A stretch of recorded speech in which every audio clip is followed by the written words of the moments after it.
Hey guys, I'm Tammy and welcome back to my channel. In today's video, I'm going to show you how to sew my newest sewing pattern, the Faye Blouse. So this is the one that we're going to be sewing today in this video, and I honestly love how this fits and it moves so perfectly on the body. This is what the front of the blouse looks like that, and then if I turn it around, this is what the back looks like as well. The Faye Blouse is a woven sewing pattern and it comes in sizes 6 to 32, and it also has lots of different variations for you to sew. So for the necklines, there's 3 different options for you to sew. You can either sew the scallop neckline option, the V neckline, or the round neck, and then it also comes with 4 different sleeve variations as well. It's honestly perfect for beginners or intermediate sewers and will result in a blouse that you can wear all year round. You can find the pattern in the description box below.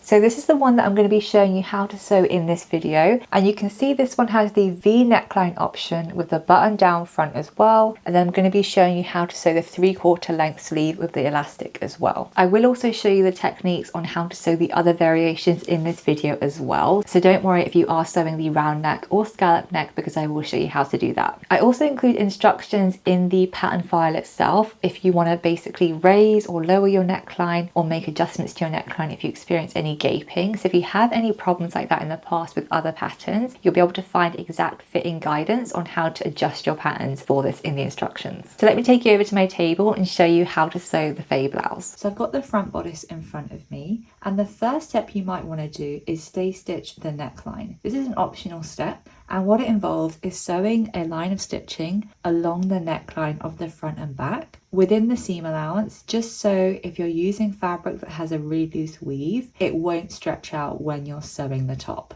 This is an optional step and I'm not going to be doing this, but it's useful to do if you find that whenever you sew normally, you end up stretching out the neckline. So the seam allowance for this top is 1 centimetre or 3/8 of an inch. So you're going to want to sew really close to the edge within that seam allowance. And you want to do that for the front top at the neckline, as well as the back neckline on the top and the facing pieces. Then what we're going to do is take our front bodice in front of us, and this is the wrong side facing up. I've written a W on the wrong side, so it's really clear for you to understand. And you want to go ahead and mark the dart on the front bodice. I've got the pattern piece here, and you can see I actually cut out the dart fully, so I'm able to mark it on here, but you can also just cut one side and open it up. And you just want to mark this dart line on your fabric piece like that on the wrong side. I like to use a pen like this, but you can also use chalk, and make sure you do that for both front pieces. Now I'm going to put one to the side, and we're going to go ahead now and pin the dart. What I like to do is grab the tip and then fold the dart. We're going to want to pin the dart in place. So here you can see I've pinned the dart in place, so this is one side. If I turn it, that's the other side. You want to make sure the pins go through the exact same line, and you also want to make sure the pins are facing out towards the side seam. Then we're going to take this over to our sewing machine, and we're going to sew from one end, the side seam, all the way down to the tip of the dart. And when we get right to that tip, we're going to leave long thread tails and tie a knot to secure the stitches.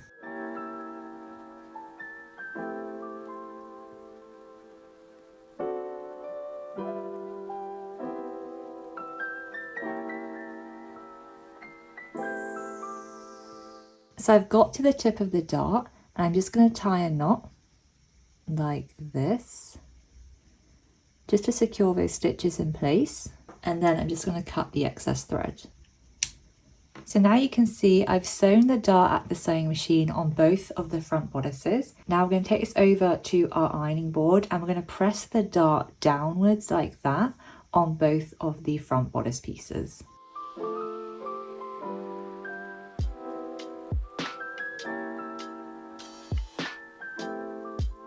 So this is what the dart should look like from the right side now that we've pressed that in place, and it looks nice and neat. So that's from the right side, and the wrong side looks like that, it's been pressed down. I'm going to put this to one side, and you're going to want to go ahead and fuse interfacing to the facing pieces. So I've already done that, and you can see that because this white fabric is the interfacing and the actual fabric is grey like this. I fused it to the wrong side of the fabric, and I've also just written a W on the interfacing pieces because we're going to treat this as the wrong side. So I've done that for the back facing and the 2 front facings as well. Once you've done that, set that to one side. Now I've got my back bodice in front of me, and this is the wrong side facing up. So I'm going to turn it over. So this is now the right side facing up. And then I'm going to align one of the front bodices down with the right side facing each other. And we're going to go ahead and pin that in place at the shoulder seam. And then I'm going to get the other front bodice, and again with the right side facing down, I'm going to pin the other shoulder seam. So it should look something like that. We're going to go ahead and sew the shoulder seam using a 1 centimeter or 3/8 of an inch seam allowance, and then we're going to finish it using the overlocker, or you can use a zigzag stitch just to make it nice and neat.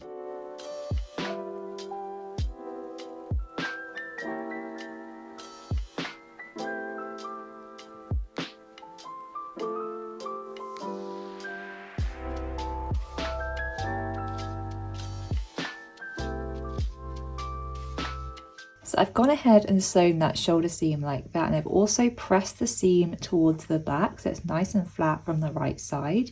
You want to do that for both of the shoulder seams so they look like that. Then we're going to go and get our facing pieces, and we're going to repeat the same steps. I'm going to put the right side of the fabric of the back facing up, so the wrong side has a W, so this is the right side facing up. And then I'm going to get the front facing with the wrong side facing up and pin that in place at the shoulder seam. There is a notch that you can also align at the shoulder seam.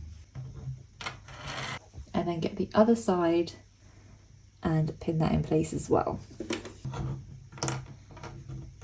And then in the same way, we're going to sew the shoulder seams using a 3/8 of an inch or 1 centimeter seam allowance, and then finish the edge using an overlocker or a zigzag stitch, and then again press the shoulder seam towards the back.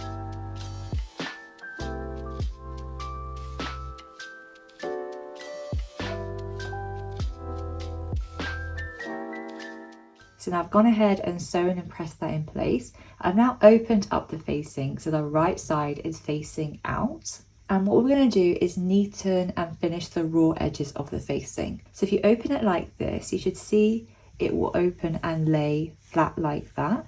So this is the V neckline right here. This is the back facing, and it will just lay like this. Now we're going to finish the outside edge of the facing all the way along, but only on the outside edge. So this is the inner edge, and you know that because this is where the V neckline is as well. We're not finishing that edge, we're only finishing this entire outside edge all along the facing. So it will start and go all the way along, and we're going to stop when we get to the bottom of the facing. So I'm going to be using an overlocker, and I'll show you how to do that, but you can use a zigzag stitch or pinking shears. It just means it will be a lot neater when the final garment is worn.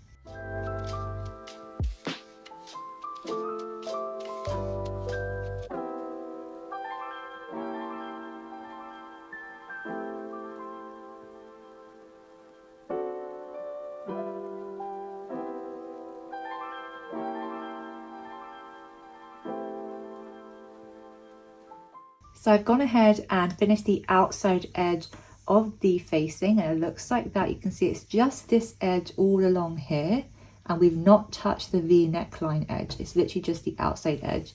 If you are sewing the round neck variation, the same thing will apply. You're only finishing the outside edge. Now we're going to go ahead and bring our bodice out. So now I've gone ahead and put the bodice down on the table, and the right side is facing up. If I just show you, this is the back bodice down here, and the front bodice is up here. And I'm just lying it in front of the camera so you can see the neckline more clearly. So this is the right side of the fabric facing up. We're going to go ahead and get our facing piece, and we're going to align the neckline edge. So with the right side facing down, this is the wrong side of the fabric because I wrote W, and that's where the interfacing is. This is the right side of the fabric. We're going to face it down and align the neckline edge. I first like to align the shoulder seams at the back, and then I'll go ahead and align the rest. So I'll take one shoulder seam and align that in place, and then clip the neckline. And then again, I'll get the other shoulder seam and align that in place. and clip that in place. And then I'll go ahead and evenly distribute the rest of the back neckline like that. And we're just making sure we're aligning the edges together so they're even. Then we're going to repeat the exact same process along the front bodice. So let me just bring this around and we're going to align the V neckline.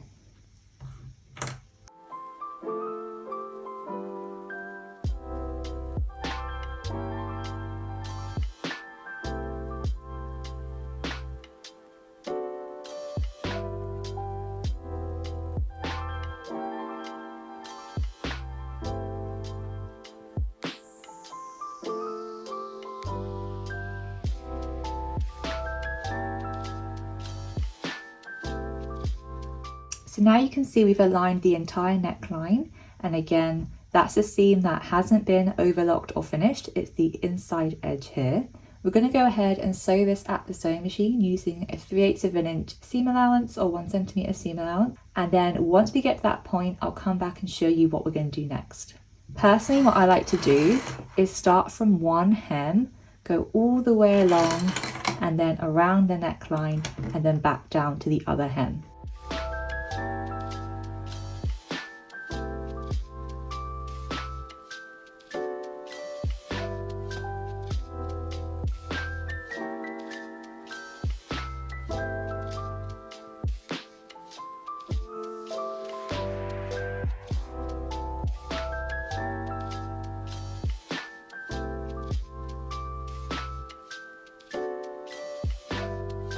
So I've gone ahead and sewn that all the way along the neckline. What we're going to do now is actually clip the corner of the tip where the V neckline is. Again, if you're making the round neck variation, you'll want to do the exact same at the tip of the round neck too. So I'm going to get my scissors, and this is the tip of the V neckline on the front bodice. I'm just going to cut and trim the seam allowance like that. I'm going to do the same on the other side.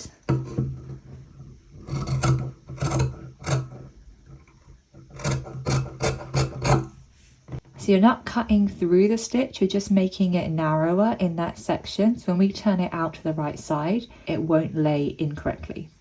We're also going to now do the process of understitching the facing. And what that basically does is it prevents the facing from rolling out when we're wearing it.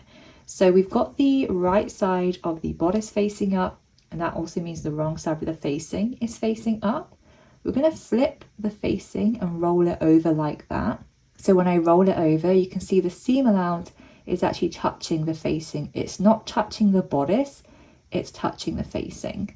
And when we do that, we're going to hold that in place and sew a line of stitching on the facing fabric, really close to this edge right here, all along. Again, I like to start at the bottom of the hem, flip the facing over, making sure the seam allowance is touching the facing. And I'll start here, do a stitch all along and around back to the other side.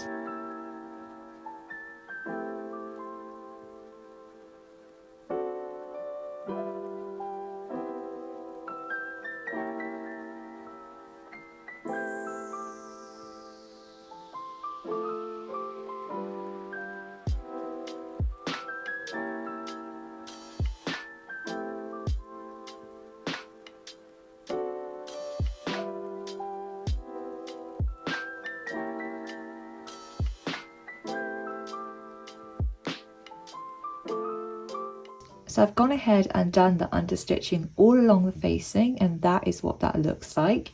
When you get to the V neckline or the round neckline, you might find you can't go all the way across that area. You might need to stop maybe a couple inches above and below, just because it might be difficult to get right into that point. If that happens, don't worry, just again stop and start slightly above and below, because it's easier then to press it. Now what we're going to go ahead and do is take this to our ironing board, and this is the wrong side facing out right now. We're going to go ahead and roll the facing over like this, and you can see that stitching line right there and that folded edge. We're going to want to put that right against the edge of the fabric, but I like to leave a tiny little sliver. So instead of pressing it so it's literally edge to edge like that, I like to leave a tiny little gap, so I'll bring it over to the wrong side slightly more, like that, towards the wrong side, just so from the right side you don't see any of the facing when it's pressed in place. So we're going to fold that over and press it in place all along the entire neckline.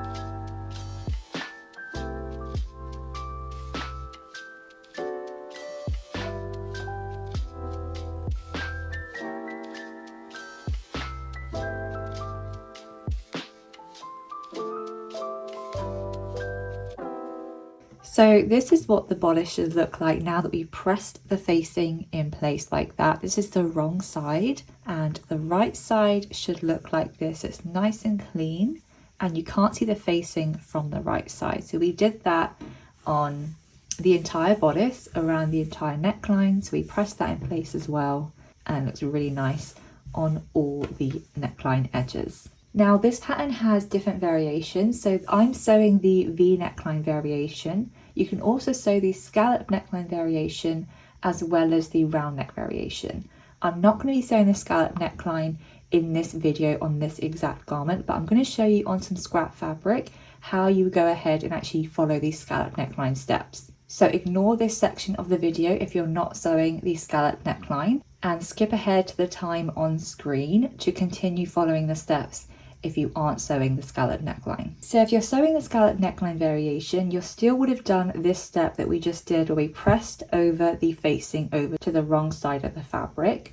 What you would go ahead and do is, I've got the front bodice here with the right side facing up. We would sew a scallop stitch all along the entire neckline edge, but we would sew it about 1/2 inch away from the edge of the neckline. So I've got a scrap piece of fabric here, and I'm just going to pretend that this folded edge is this folded edge right here, the neckline, and I'm going to show you an example on this scrap piece of fabric. So just pretend this edge right here is this edge on the entire neckline.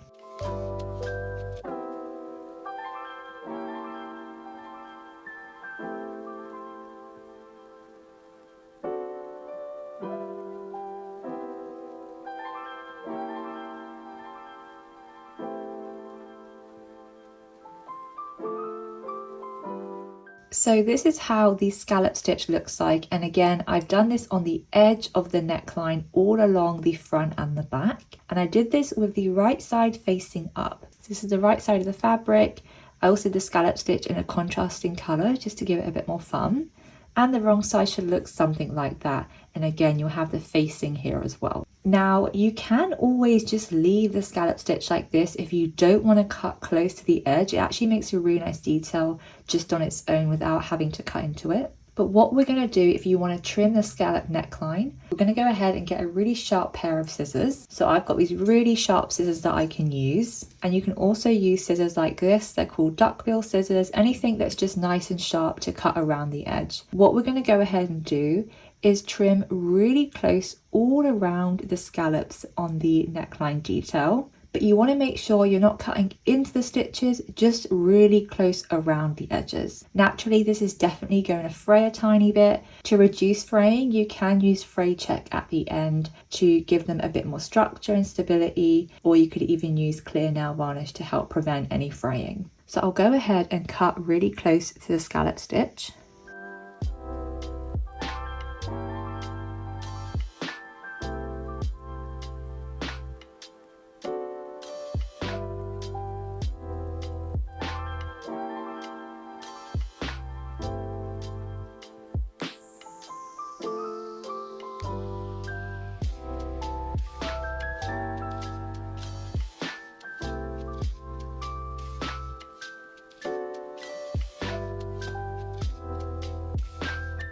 So this is what the scallop neckline looks like once you trim close to the stitch. So that's the right side, and the wrong side would look like that with the facing as well. And it just creates a really nice detail to have along the blouse. Again, if you want to reduce the amount of fraying, you can cut slightly closer to a scallop stitch or use things like fray check or clear nail varnish just to prevent how much it's going to shed. And again, you would do this along the entire neckline, so it can definitely take a bit of time, but it really does create such a beautiful finish. And this is an example of what it looks like once it's done around the entire neckline. So now if you've sewn the scallop neckline or not, this is now the next step for you. And we're going to top stitch the facing. If you have sewn the scallop neckline version, I personally don't recommend top stitching the facing because you like the clean detail of that stitch without having to have a whole section here of stitching. But if you haven't sewn the scallop neckline, I definitely recommend top stitching the facing down. So this is the wrong side of the front bodice facing out, and right now the facing can really easily roll over to the right side. We did do the understitching and press it over, so it's still quite nice and sturdy, but to make it even more in place and make sure it doesn't roll around, we're going to sew a line of stitching all along the entire neckline to keep the facing in place. So personally, I like to start from one end, kind of close to the edge. I might start right above where the overlock seam is, but it's totally up to you. And I'll go all the way around, and it will just mean that the facing won't roll over to the right side at all. I like to sew with the wrong side facing up, just so I can see and make sure the facing is lying flat as I go through the entire machine.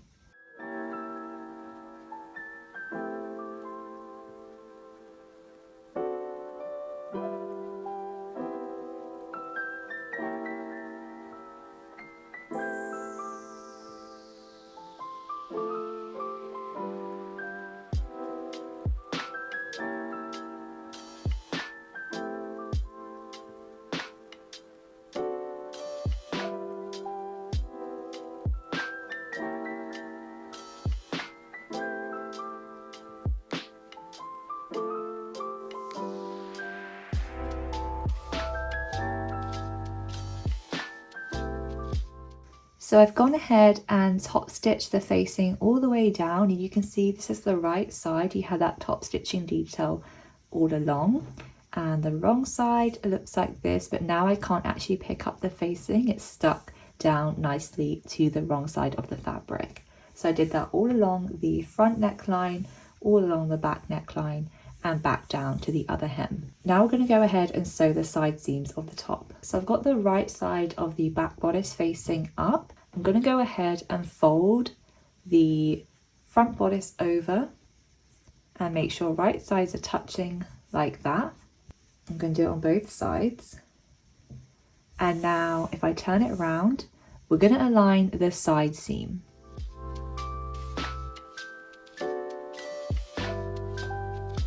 So you can see here the side seams have been pinned in place and the right side of the fabrics are both touching each other. I'm going to go ahead and sew this at a sewing machine using a 3/8 of an inch seam allowance or 1 centimeter seam allowance. And then we're going to finish the seam using an overlocker or a zigzag stitch and press the seam towards the back. So do that for both of the side seams.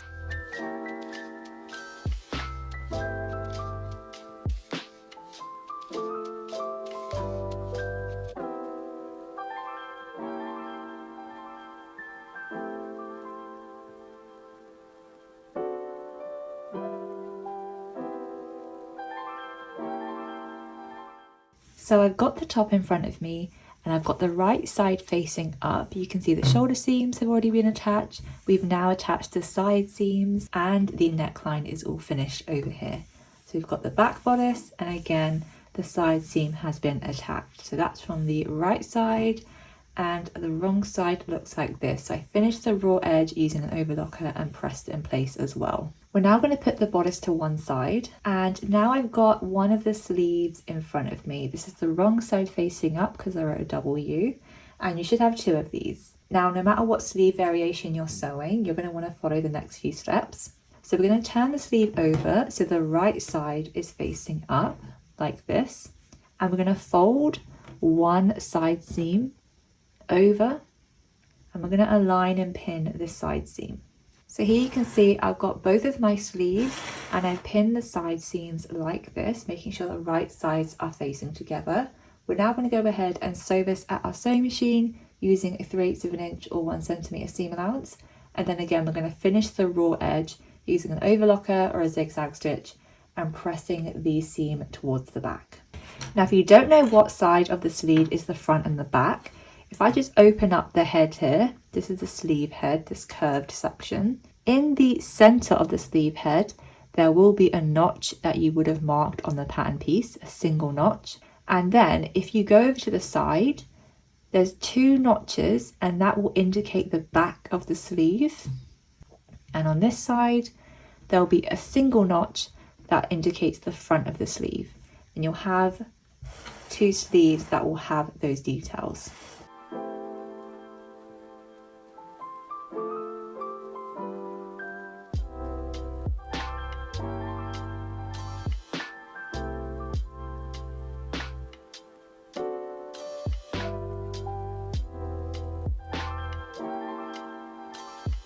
So this is what the sleeve should look like now that we've sewn the side seam and pressed the side seam flat. I'm going to turn the sleeve right side out.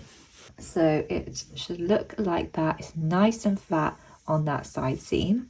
What we're going to go ahead and do now is sew a gathering stitch on the sleeve head. So what this basically is a line of stitching. In the seam allowance, we're going to start, if I pull this open, we're going to start at the double notch all the way along and sew until we get to the single notch on the other side here. We're going to go past this single notch on the top as well. So we're going to sew an arc basically all along. Now we're specifically going to sew this gathering stitch 1 centimeter away from the edge, and I've increased the seam allowance of the sleeve head to 1/2 inch, which is also 1.2 centimeters. So we want to sew this gathering stitch 1 centimeter away from the edge. Now you want to do a gathering stitch with a long stitch length, so I like to do maybe 4 or 5, and we're going to do that for both sleeve heads.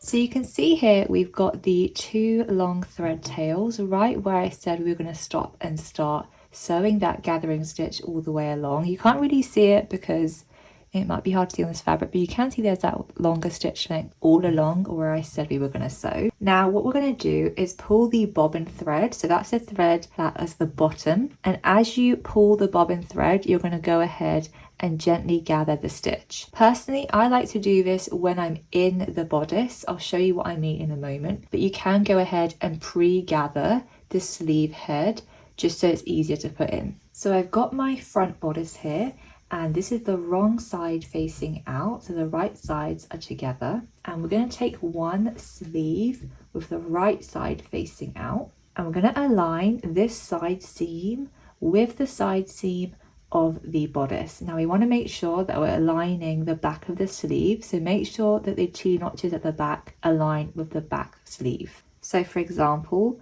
the front notch is here on this side and the side seam is here, so I'm going to put this inside of the bodice facing that way. So if I'm just going to move this up slightly, we're going to go ahead and take the side seam and you open up the bodice and put it inside. And I had the side seam in my hand and I'm just aligning that side seam with this side seam here, like so. This can look a little tricky, but it really isn't as hard as it looks. But what you want to do is just gently pull the sleeve like that, so you can see that the sleeve and the armhole are aligning roughly together. Again, you want to make sure that the 2 notches at the back are aligning with the 2 notches here. And then on this side, you want to make sure that the single notch is matching with the single notch. So now we've pinned the lower section of the sleeve together, and that's the section we're not going to gather. Then what I like to go ahead is turn the bodice around, and this is the shoulder seam of the bodice. I'm going to find on the sleeve where that central notch is. So here I can see the center notch on the sleeve head is here. I'm just going to align the shoulder seam and that notch together. At this point, if I open the sleeve out slightly, you can see there's a lot of excess fabric here that doesn't fit the armhole. So this is what you want to gather, these 2 sections here, to fit the sleeve head. So if you pre-gathered it, it might already be fitting nicely, but I like to gather it now and try and gather this fabric to fit the sleeve. So again, I'm going to find the bobbin thread of the sleeve, and as I pull it, you can see the fabric is starting to gather like this. And I'm just going to gather the fabric so it fits in place. I like to push the gathers toward the shoulder seam like this and use my fingers to make it even. And then you basically want to do it until it matches the rest of the sleeve. I'm going to not pin that in place yet. I'm going to do the other side. And then what I'm going to do is take away the clip at the shoulder seam and just go ahead and even this out so it's not a gap at the shoulder seam. Then I would go ahead and pin that in place all along. So you can see I've gone ahead and pinned the rest of that together, and that is what that should look like. We're going to go ahead and sew this at the sewing machine, but this time using a 1/2 inch seam allowance or a 1.2 centimeter seam allowance, and then again finishing the seam using an overlocker or a zigzag stitch. Now when I put this into the machine, I personally like to sew it so the gathering stitch is actually at the bottom, and I'm sewing it with the wrong side facing up like this. That's just because I find that the sewing machine naturally will help ease in the gathers when it's at the bottom.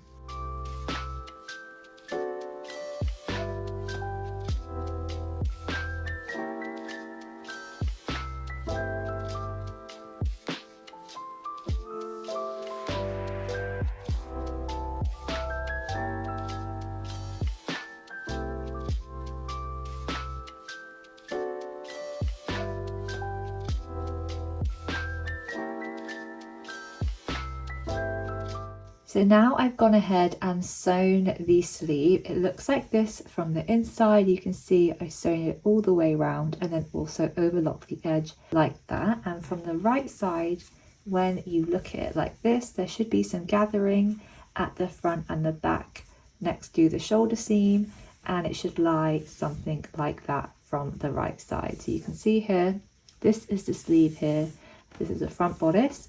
The side seam is closed, and we've done the gathering stitch and attached the sleeve to the front and back bodice. So now this section will be open, and I'll show you how to sew the sleeves in a moment. But what you want to do first is just take some scissors and open up the sleeve and go around and just trim away any loose thread that might be there because of the gathering stitches, and make sure it's nice and neat on the inside before we go ahead onto the next step. Now I've got one sleeve here. There's 4 variations of sleeves that you can sew. 2 of them are using elastic along the bottom edge, and that is a 3/4 length or full length option. The second version uses elastic with a frill, and that again is also a short length sleeve or a long length sleeve. In this part of the video, I'm going to be showing you how to sew the simple elastic edge version, which is view A and view B, which is 3/4 length or full sleeve length. It uses the exact same method. So forward on to this section of the video if you want to sew sleeves C or D. But to sew version A and B, we're going to turn the bodice wrong side facing out.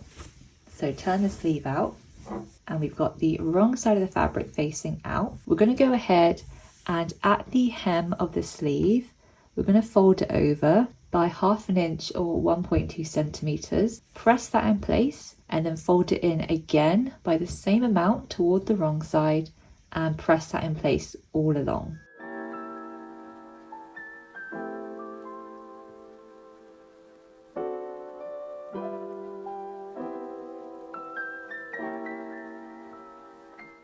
So I've gone ahead and pressed that in place all along like that. So I've done that double fold.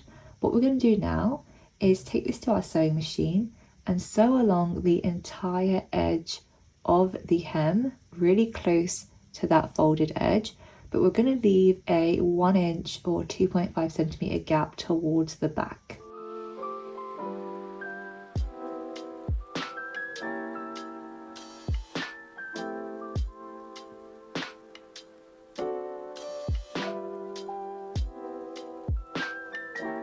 So this is what we've just done. So we've just gone ahead and sewn around the entire edge, but we've left that gap at the back so we can insert the elastic in a second. Now I tell you in instructions exactly how much elastic to cut depending on what version you're sewing and what size you're sewing. So I've cut mine out. I'm using a 1/4 inch wide elastic. And then what you're going to want to do is take a safety pin and pierce one end of the elastic. I also like to put a clip at the other end just so it doesn't go through the sleeve. And what we're going to do is take the elastic and push it inside that gap.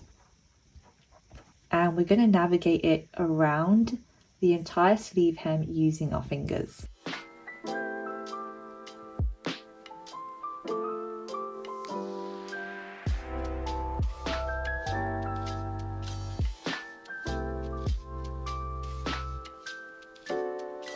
You'll see that the elastic is getting shorter, and you want to make sure the elastic doesn't go inside yet.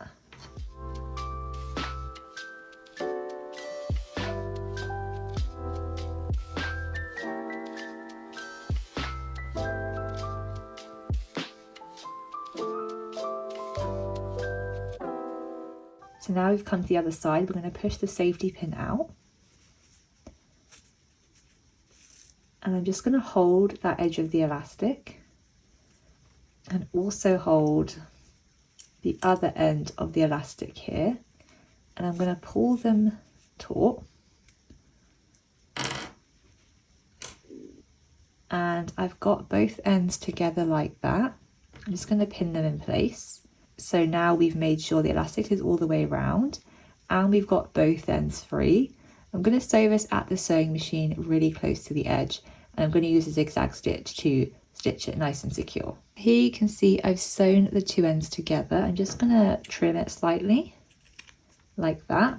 And now what I'm going to do is gently pull and push apart the sleeve, and this will just help gather the elastic nice and evenly.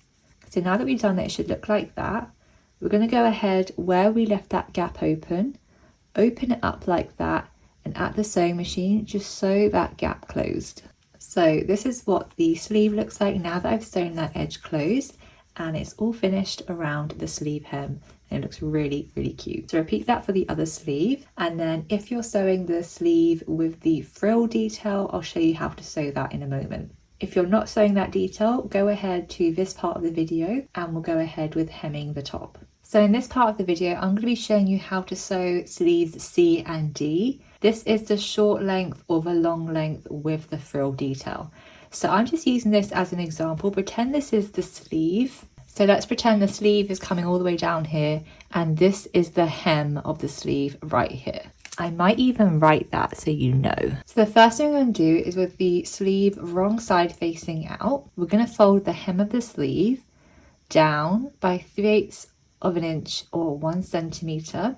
Press that in place all along, and then we're going to fold the entire hem by 1.5 inches, which is also 3.8 centimeters, and press that in place all along.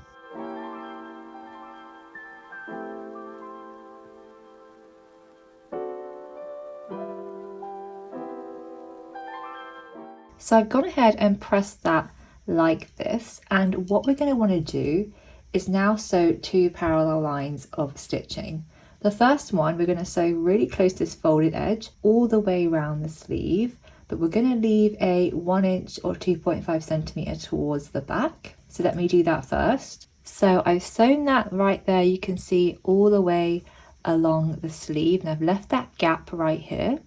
We're also now going to want to sew another line of stitching, but this time we're going to sew it 1/2 inch or 1.2 centimeters away from the stitch we first did. So we're going to sew it about here all the way around, and this time we don't need to leave a gap. So that is what that looks like now that I've sewn that second line of stitching all the way around, and again I haven't left a gap like I had there. I tell you in the instructions how much elastic you need to cut for this specific version.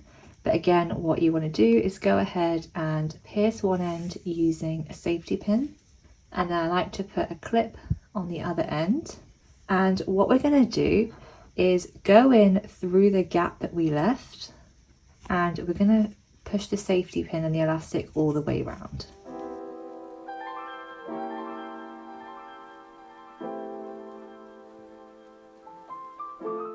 And then once you get to the other end, you're going to want to align the ends together like so. And I'm going to sew these two ends together at the sewing machine using a zigzag stitch. And then once those two ends are sewn like that, you want to push it inside the rest of the casing and stretch it out. And then you would go ahead and open the end here and just sew that section closed. And that's how you sew the elastic end with the frill detail. This is just a scrap piece of fabric. The actual sleeve is slightly wider, so there's more gathering when you have the sleeve frill, but this is an example of how you sew this version.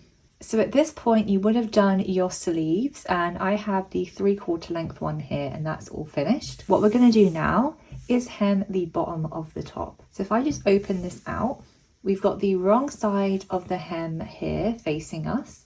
What we're going to do is fold the bottom edge towards the wrong side by 1/2 inch or 1.2 centimeters, fold it over again by the same amount, press that in place all along and sew close to the edge. And personally, I like to slightly pivot the end of the hem in towards slightly, so it's not straight up, because you might see some raw edges that way. I like to put it in slightly like this, and then again put it in slightly, so from the facing edge, once it's all sewn, you don't see anything from the right side, and there's no raw edges that could poke out at all. So do that along the entire length of the hem of the top, and make sure you do that at the other end of the facing as well.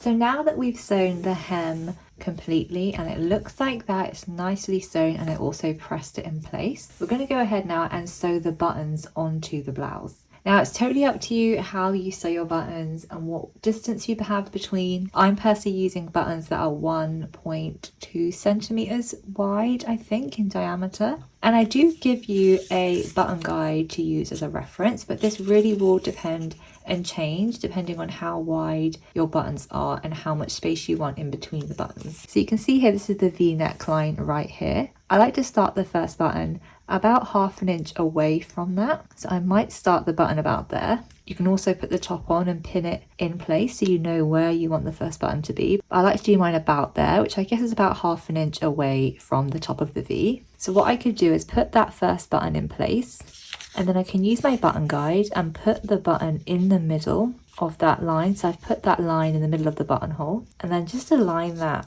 like so. And then I can use the rest of the buttons and basically put it in the center of where that line is, all the way down. And that's just helped me space it out evenly. So once you're happy with how the buttons look, then you can go ahead and actually mark on where the buttonholes are going to be. So I'd put that against there, and we have the top stitching line here, so we know the buttonhole has to be in the center of that. What I like to do first, before I touch anything, is take one of my buttons, and on my machine I have an automatic buttonhole, so I can go ahead and just make sure I know the exact buttonhole size I need for that button. So for example, my machine has this foot, and I can put the button in it, close it up, and then it will tell me how wide my buttonhole needs to be when I sew a sample. So here you can see I've just done a test buttonhole, and if I take one of the buttons, I can see that's going to fit really nicely in that gap. So what I might do is cut around the buttonhole, and you can just compare how big that buttonhole is to the one that I've given. It's pretty much very similar. It's definitely a bit smaller, but then you can use that as a guide, literally to mark that in place for each one. Or what you can do is just mark the end of the buttonhole and then measure 7 centimeters or however big that distance is. So let's say I want the first buttonhole to be there, and I want to place it in the middle.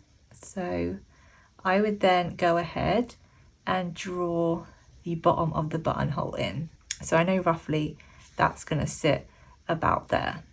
Then what I would do is measure 7 centimeters or however big the distance I want it to be.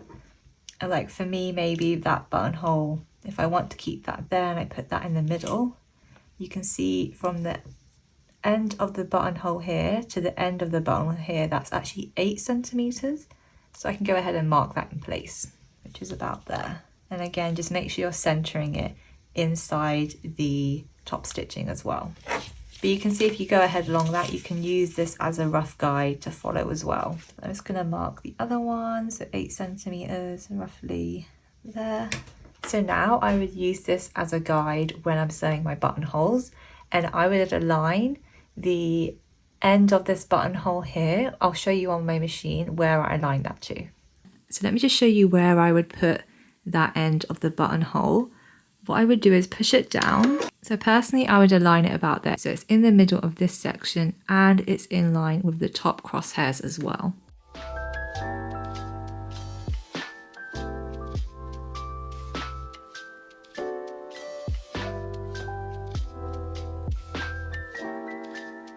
So now you can see I've sewn the buttonholes onto the bodice like that. And hopefully you can see that end of the buttonhole is where I started each one like that to make sure that they are nice and even. And I'm just going to get my scissors and cut away the loose threads. Now I've got my cutting mat underneath me, and this just makes sure your table doesn't get damaged when you cut open the buttonholes. If you're just using a seam ripper to open up your buttonholes, you don't need a cutting mat like this. But I'm going to be using a buttonhole chisel like this, and basically use this and press it down and it cut opens your buttonholes really easily. So just cut open all your buttonholes. And you can see as I've done that, it's opened the buttonhole nice and neatly all along. Now I'm going to just take this to the iron and steam away the markings that I had. I've just steamed that and now you can see the markings have disappeared. You want to place the blouse on top of each other, so how you would wear it like this. And what I like to do now is basically align where we're going to sew the buttons. So if I turn it around like that, I'm basically going to align this over the other, and then using my pen I'm going to go through the buttonhole and mark a dot where we're going to sew the buttons. So like there. So you can see here I've marked with a dot where I'm going to place my buttons. If when you do that you find it's not all in one line and one's over here, for example, just redraw it so it's in the middle but in that same line. So now I've gone ahead and sewn all the buttons onto the top like that, and you can see they line up really nicely. That is the entire top completely finished. Obviously you want to go ahead and button up your top, and now the top is completely done. So that's the pattern all sewn up. Let me show you what it looks like on.